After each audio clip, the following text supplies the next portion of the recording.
Zdravím studenty střední školy spojů a informatiky a zároveň posluchače našeho prvního podcastu, do které jsme si dnes pozvali paní Čelku Jaloveckou.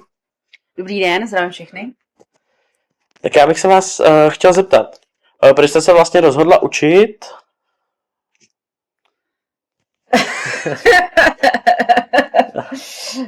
Proč jsem se rozhodla učit? No, tak já myslím, že jsem už byla trošku ujetá od malička, protože mé babička byla ředitelkou v mateřské školce a dost často mě brala právě do té školky a já už jsem tam jako děti učila, dávala jsem jim tam lavice, židličky a museli jsme něco učit se spolu, nebo svýmu bráchovi jsem připravovala různý pracovní listy, ten byl z toho vždycky strašně nadšenej. Takže si myslím, že už jsem jako chtěla být učitelkou od mala, no. Tak naštěstí to pak klaplo s vejškou. Při tom, co tady učíte, tak vlastně jaké způsoby té výuky využíváte? No, snažím se všechny. Snažím se využívat všechno, co se učím. Samozřejmě, že se neustále musíme vzdělávat, takže a zavádět nové metody, takže to se snažím praktikovat. Není to jenom o výkladu. Výklad už trošku upozaďuju, nebo nějaké převyprávění prezentací, to už se snažím spíš upozadit a chci, aby pracovali víc ti studenti. Tam si myslím, že nebo to je to nejlepší, co pro ně můžu asi udělat.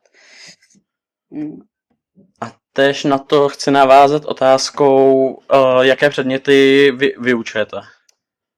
Učím český jazyk hlavně a mám pár hodin angličtiny, které se zatím úspěšně vyhýbám. A doufám, že tomu bude tak i do budoucna. Takže hlavně češtinu. No, to miluju. To mě baví nejvíc. S tím, že byste říkala teda, že jste po vysoké škole a jak dlouho už jste tady na spojích? No, tak já myslím, že to bude 12 let už. Že už hodně dlouho. Já jsem nastoupila vlastně, ještě když jsem studovala vysokou školu v Budějcích, tak jsem tady začala učit pár hodin. Takže hrozně dlouho už, no, mi to přijde. Wow. Mohla byste vlastně říct tady vlastně nějaké příklady, když má nějaký problém, s jakým by se na vás mohli obrátit? Jo, tak na škole dělám metodika prevence. To je vlastně člověk, který vám může pomoct, když máte nějaké psychické problémy, nebo to nefunguje doma, nebo nevíte, co se sebou. Tak já vás můžu samozřejmě vyslechnout, to můžu vždycky. A pak, když už to bude mimo moje kompetence, když už bych věděla, že ty znalosti, které já mám, tak už mi nebudou stačit, tak vám pomůžu vyhledat nějakého odborníka, ať už psychologa, nebo třeba psychiatra a tak dále. Takže záleží zase, jaká ta oblast toho trápení by to byla. Bych se vás zeptal, když tady vlastně pomáháte studentům s různými psychickými problémy, jaký přístup k těm studentům vlastně máte? Já, no skvělý samozřejmě. To je jasný, já doufám, že pozitivní. Nebo jako nemusí se bát přijít vůbec. To jako že bych je vyhodila, nebo že bych je odmítla, to jako nepřipadá vůbec v úvahu. Někdo se bojí toho fyzického kontaktu, nebo že by se mnou musel mluvit, tak může klidně napsat e-mail, nebo se mnou spojit přes Instagram, přes školu online.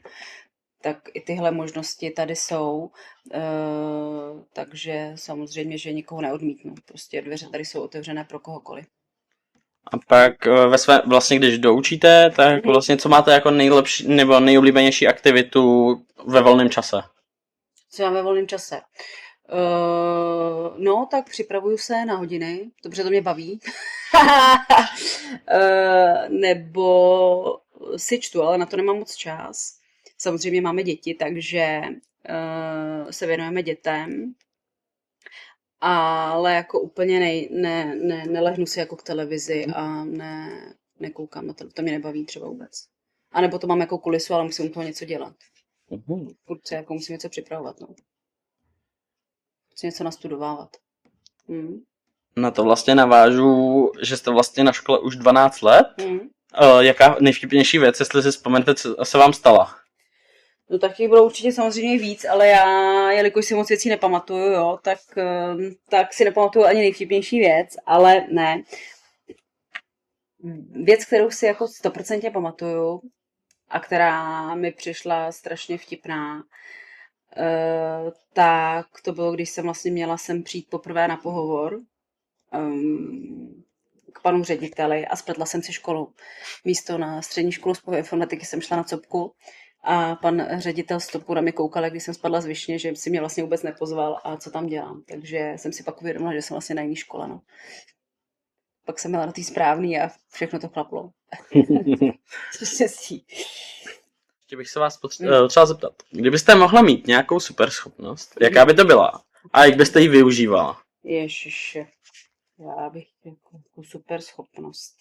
Asi uzdravit všechny lidi. To by se mi líbilo. To bych využívala hodně. Takže byste zažehnala vlastně všechny nemoci Přesně. na světě. Ať už fyzické, psychické, všechno. A bylo by to krásně. Dobrá. Tak vám děkuji moc krát. Nemáte zač vůbec. A nashledanou. Nashledanou.